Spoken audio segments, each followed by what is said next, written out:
And so the challenge is, are we going to come forth and really embrace our spiritual nature, our interconnectedness, to foster a new way of co-creating this world that we're in? Because we are the creators, the creatrix, as I like to say, creatrix being a more gender neutral term, but really informed by the feminine. We're all consciously creating this. And we may say, wow, we're consciously creating this mess. Well, kind of, whether we've been fully conscious of it or not.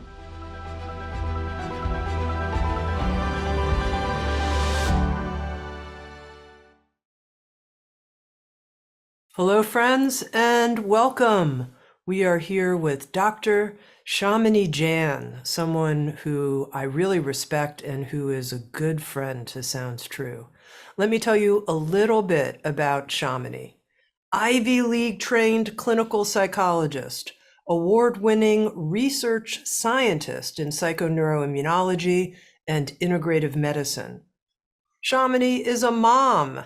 She's also a social entrepreneur who's the founder and CEO of CHI, the Consciousness and Healing Initiative, which is a nonprofit collaborative accelerator that connects scientists, health practitioners, educators, and artists to help lead humanity to heal ourselves and, in the process, I believe, help heal each other. She's the author of the best-selling book. It's called Healing Ourselves, Biofield Science and the Future of Health. It's a book that's won several awards, including an OME Award and a Nautilus Book Award. Dr. Shamini Jan, welcome. Tami, thank you. It's so great to see you again, and I'm so excited for our conversation. I always learn so much being with you. Just so mind, heart, soul expanding. So it's great to have this chance. All right here at the beginning, to try to help our listeners connect to how you see healing, how you think of the body. I want to start with this idea of a metaphor we often hear for our body, which is that our body is like a car. It's like a car, right? And over time, the parts wear out. And I know you offer a different metaphor for the body, where you use the metaphor of a garden for our physical body. And what I'd love to know here at the outset is how our view of healing changes from your perspective when we think of our body as a garden. It's such a beautiful question. And I want to name that this view of the body of a garden is actually very ancient. It comes from ancient indigenous medicines, including Chinese medicine, Tibetan medicine, Ayurveda, and others. And it really means that our body, like everything around us, is part of an interconnected system. So rather than these parts and pieces that, like you say, just sort of wear out and we have to get into the mechanics and fix it or yank something out and replace a new part, that's one perspective of the body, but that's kind of a very limited view. And I think even modern medicine understands that that's a limited view now because we know so much more than we did before. For example, when we look at the body as a garden, we recognize how the root systems can inform each other, right? And we're learning so much about that in reality in terms of how trees connect and things like that. Well, it's the same in our body. Now we know from home fields of study like my home field, psychoneuroimmunology, right? That fancy term. What does it mean? Well, we've discovered just only 50 years ago or so that our brain and our immune system connect. It's helped us understand even more deeply how our mind and our emotional state and our energy actually connect with the healing process throughout our bodies. So the interconnected garden perspective helps us understand that we're really part of an integrated system. And when we look at this from the indigenous wisdom and indigenous spirituality and medicine perspective, it goes even beyond what we perceive as the physical body, but a recognition that our body is literally the reflection and is informed by our environment. That includes the foods we eat, even the seasons, the quality of nature around us actually informs the flourishing in our garden. So it's a really deep and beautiful metaphor, and I believe that science is really bringing us to a deeper understanding using our fancy ways of looking at things like omics and systems biology. We're beginning to look at this garden aspect of even the physical body more deeply. So it's not just about changing one gear, but it's really about looking at the whole system and where the system might be sort of misaligned, if you will, and how we could bring that back to harmony, back to flourishing. Now, Shamini, when you talk about how we're connected with the larger environment and how the environment could be impacting us as a garden, what I think about is how difficult the times we're in are for so many people. And I wonder, here we are, we're having this conversation right now when we see violence accelerating throughout the United States and in different parts of the world, where there are so many pressures on people and they feel a sense of the toxicity, if you will, of the larger environment and how that could be impacting our health, our personal garden. And I'm wondering how you see that, this moment right now in time. Tami, I honestly believe this is why the focus in this area of the biofield and what we've called subtle energy is so important. The ancient traditions described the strong linkages with what we call the vital energy force and the emotions. So this has been known again through indigenous wisdom for millennia, really. And we've approached it from modern day empirical science in terms of mind body connection and emotions, and we've learned a lot. It's very powerful. So we've really looked at that more from the physical level and begun to explore it in the mind. And now that so many of us are doing more practice, whether it's in yoga, meditation, or energy healing, we're even more aware of the subtle influences on our being. And the key to developing our subtle awareness through biofield practices is for us to really recognize the vibration of an emotion and the vibration of the inputs around us in more moment to moment awareness. So this is the beauty of subtle awareness, and the beauty of connecting with the biofield is that it's just another avenue, if you will, another layer of intervention. It's another way for us to say, oh, wait, all of a sudden I notice I walked out of that room and I'm feeling really funky. Okay, let me just take stock of what's going on here. How am I feeling energetically? How am I feeling emotionally? Now, how can I work with my energy system to better clear that, to recognize all of this toxicity, for lack of a better term, that I feel is almost put upon me? Where am I at with that? And how might I clear it so that I could come back to my inner nature, my true knowing?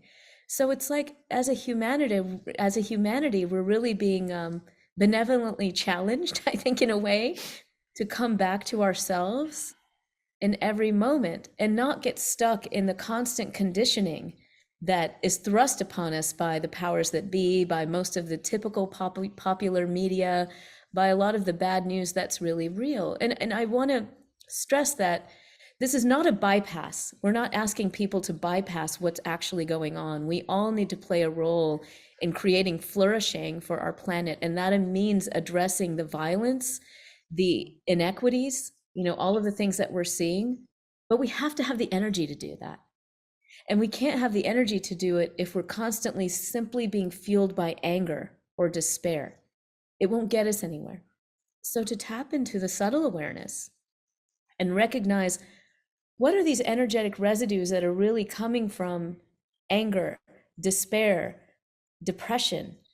And how might I transmute that energy by first coming into recognition of it, embracing it, and then working with it for a more desired outcome? That, I think, is the challenge that we have for today and, for today's times as human beings. Now, you use this very beautiful and interesting phrase, benevolently challenged. We're being benevolently challenged. And I have a question about that, which is how you have determined that it's a benevolent challenge. And tell me more what you mean by that. It really struck me because I think a lot of times people feel challenged and they don't have that other descriptive word, benevolently challenged. They're just like terribly challenged or horribly challenged, something like that. Because there is still this opportunity to come into grace and to connect with grace, to carry us through these difficult times. That's the benevolence aspect of it. And those of us who, are deep in our practice, we sense that, we feel it.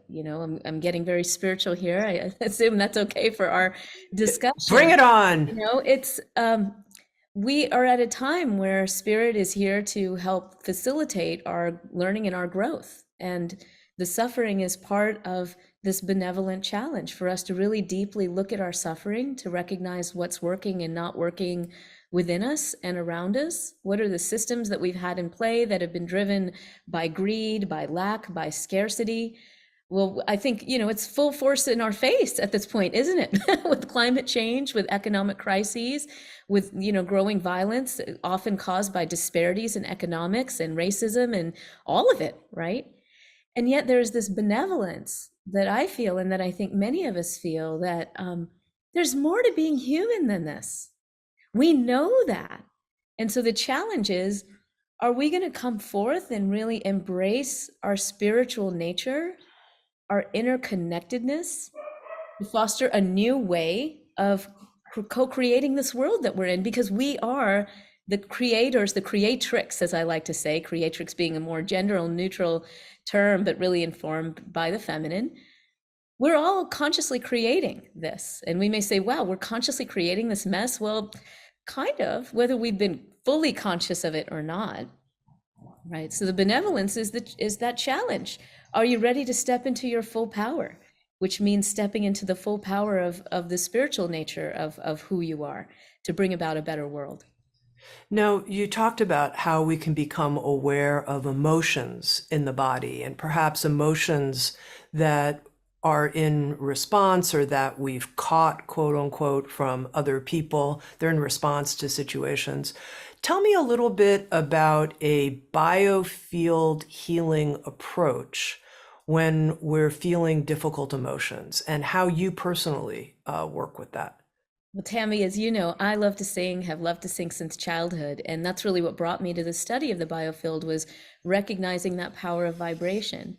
And I teach this a lot because I love sound making, and I realize a lot of people feel very shut down with their voice, but our voice is one of the biggest tools that we have to sense and shift our biofield moment to moment. So I often work with my voice in just a playful way, to express emotions, to connect with myself energetically, and in groups to really foster a stronger collective biofield. And I find that practice really, really fun and very powerful in the moment. And this can be really simple. So when I talk with people, of course, there's this strong link between sound making and enhancing our creativity energetically. So this is as simple as singing in the car and singing in the kitchen, singing, in the shower. All of those things count. But it's even as simple as toning. It's also as simple as sound making. Sometimes we've just been taught to shut down. And so what we really want to do is just take a nice deep breath and sigh, or even take a breath and just let it go, even a little growl like that. That literally helps us to discharge energy that we may have been holding on to, tension that we may be holding on to. But sound, of course, is even more than just catharsis. Often we start with catharsis, but then we can move in an even more expansive and beautiful direction with it.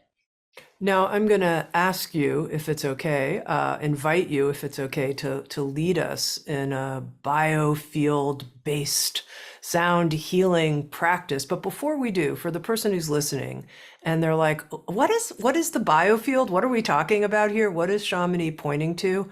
These are biofield therapeutic interventions that you offer to people to help them learn more about healing themselves. But what does that mean, a biofield activation?